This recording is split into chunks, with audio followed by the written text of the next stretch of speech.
second qualifying session. Yesterday in warm sunshine, Michael Rutter topped the timesheets ahead of John McGuinness, Martin Jessup, Ian Hutchinson and James Starr. Are we going to see that change this morning? Track's good, temperature's lower, and of course, although it's been swept, there have been vehicles out overnight using the public roads. So the likelihood is that it will be difficult for many people to find improvement. There are some big variations in times though. Michael Rutter's pole time at the moment, provisional pole, 2:25.9.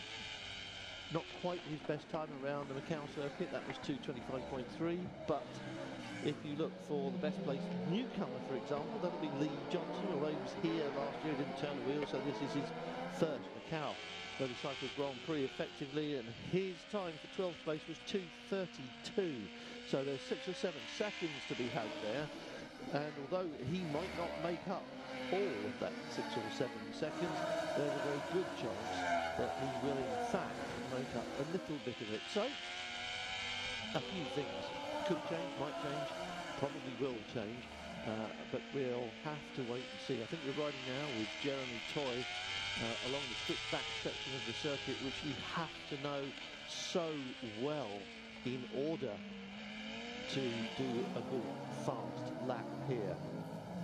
Turning out of Moorish, up the hill, heading into the long loop of Donna Maria, almost at the end of the tricky section called the Faraway Hills. Coming up next is the Melco hairpin.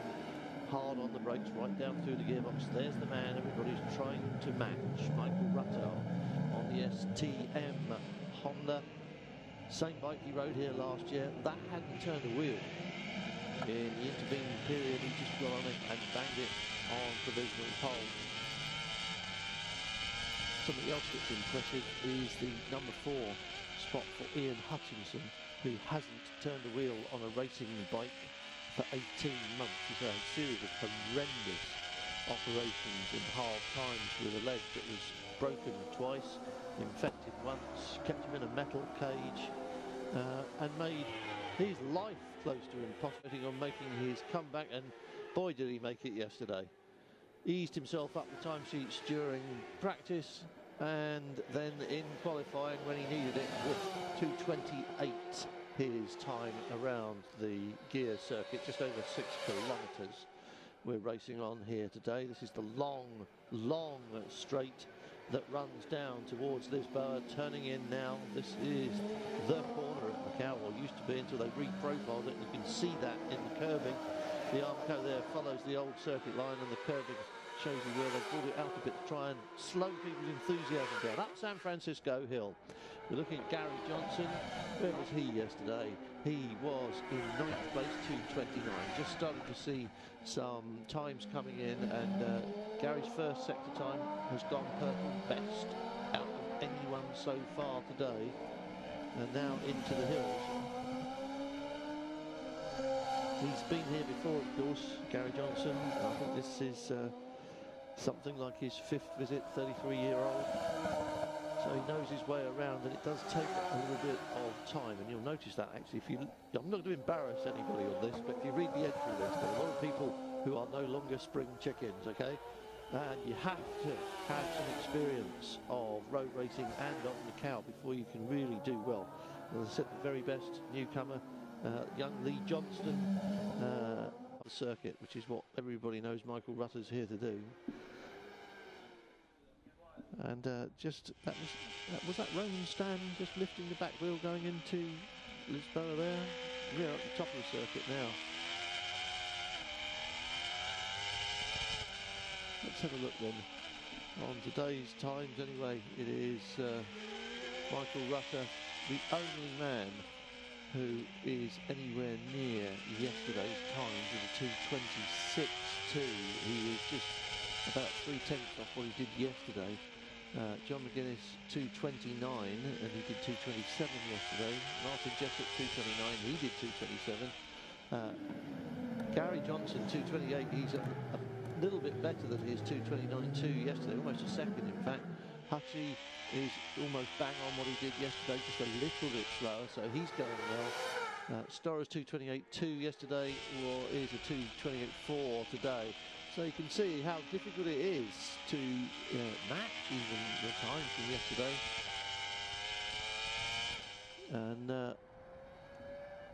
I am not sure that we're going to see an improvement over yesterday's times from anyone. Jeremy Toy, 57, we just got a glimpse of him. We were riding with him out the back. 2:28.7 yesterday, just done a 2:31 this morning. And so I think he is waiting for the track to come to him. 28 minutes left for that to happen. And although the sun is up, the shadows on the circuit are still long. This part of it is always in shadow. Oh, almost snapped away from him there. Jeremy Toy makes the turn. One or two people have kissed the armhole, as they say, and quite a rough kiss, in fact, yesterday during qualifying. And you see the front wheel go light as they go up the hill, San Francisco through Hospital Hill towards Maternity.